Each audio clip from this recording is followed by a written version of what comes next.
नमस्कार दोस्तों आज इस वीडियो में हम बात करने वाले हैं ग्वालियर में हुए बाबा साहब की मूर्ति विस्थापन को लेकर।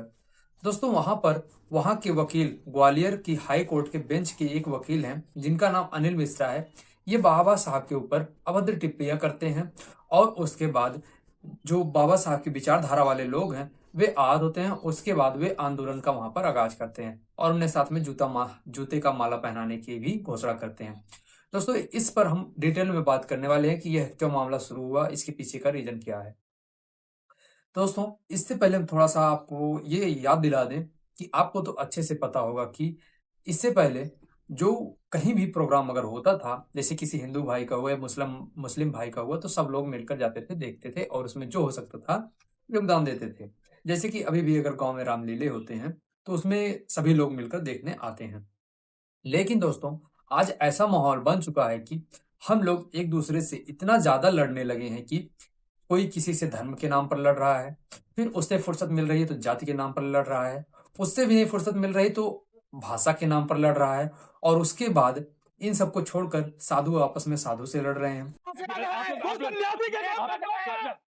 और जो पॉलिटिशियन है वो तो उनकी बात ही छोड़ दो, वो आपस में कितना लड़ रहे हैं आपको दिख ही रहा है।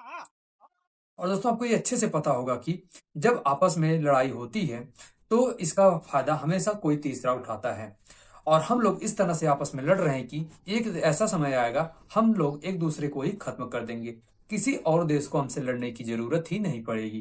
दोस्तों इस वीडियो को बनाने के पीछे मेरा मेन रीजन यही था कि 15 अक्टूबर को वहां पर दंगा हो सकता है ग्वालियर हाई कोर्ट के सामने, क्योंकि दोस्तों भीम आर्मी के कुछ कार्यकर्ता ने यह आगाज किया है कि जो अनिल मिश्रा हैं इन्होंने जो अभद्र टिप्पणियां की हैं बाबा साहब के ऊपर, वहां पर ये पहले तो वहां पर बाबा साहब की मूर्ति लगने से रोकते हैं ग्वालियर हाई कोर्ट के बेंच में।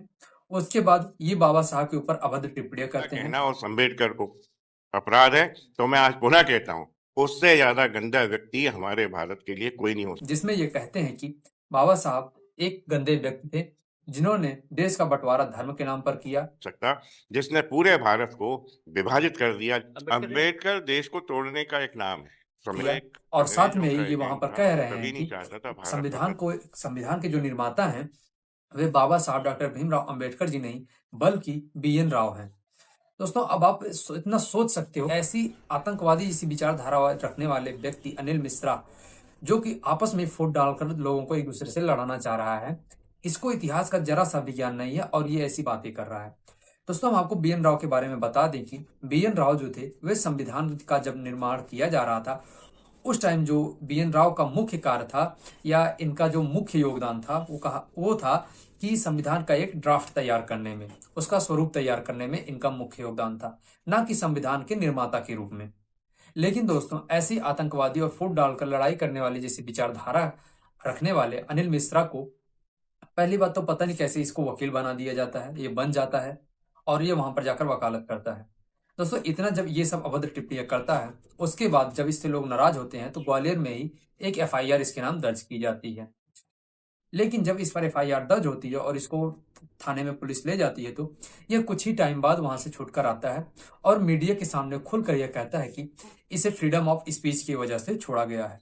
मतलब हर एक व्यक्ति का अधिकार होता है कि किसी के बारे में भी कुछ बोल सकता है, लेकिन दोस्तों ऐसा तो अधिकार नहीं होता कि वह किसी के बारे में उल्टा कुछ बोले, और खासकर हमारे देश को आजाद करने वाले महान क्रांतिकारियों और महान पुरुषों के बारे में अगर ऐसा कोई बोलेगा तो किसी को बर्दाश्त नहीं होगा। दोस्तों यही है मेन रीजन, क्योंकि इन्होंने जब वहां पर बाबा साहब की मूर्ति को ना लगाकर BN राव की मूर्ति को लगाने का आगाज वहां पर किया, और इन्हीं सब कारणों से भीम आर्मी के कुछ कार्यकर्ता नाराज होते हैं। उसके बाद वे वहां ग्वालियर में ही उनको जूते की माला पहनाने की घोषणा करते हैं। लेकिन दोस्तों अनिल मिश्रा भी पीछे हटने वाले व्यक्ति नहीं थे, इन्होंने भी कहा कि आप आओ अपना संगठन लेकर, हम भी अपना संगठन यहाँ से तैयार रखेंगे और देखते हैं जिसमें जितनी हिम्मत होगी वो उतना यहाँ पर कार्य करेगा। दोस्तों हम इस पर आपकी राय को जानना चाहते हैं, क्या ऐसा वहां पर होना चाहिए, बाबा साहब की मूर्ति ना लगाकर BN राव की मूर्ति लगानी चाहिए, जबकि संविधान के निर्माता बाबा साहब डॉक्टर भीमराव अंबेडकर हैं और इन्हीं संविधान के कारण ये ग्वालियर का हाई कोर्ट बेंच बना है और इसी संविधान को पढ़कर ये आज वकील बने हुए हैं। और क्या इसी संविधान के निर्माता को वहां पर इनकी मूर्ति नहीं लगानी चाहिए? इस पर आपकी क्या राय है दोस्तों? आप अपनी राय कमेंट बॉक्स में जरूर बताइएगा। और इससे पहले हम आपको यह भी बता दें कि आप जरा इमेजिन करो, अगर कोई राम मंदिर में जाए और वहां पर राम की मूर्त ना मिले तो लोगों को कैसा लगेगा?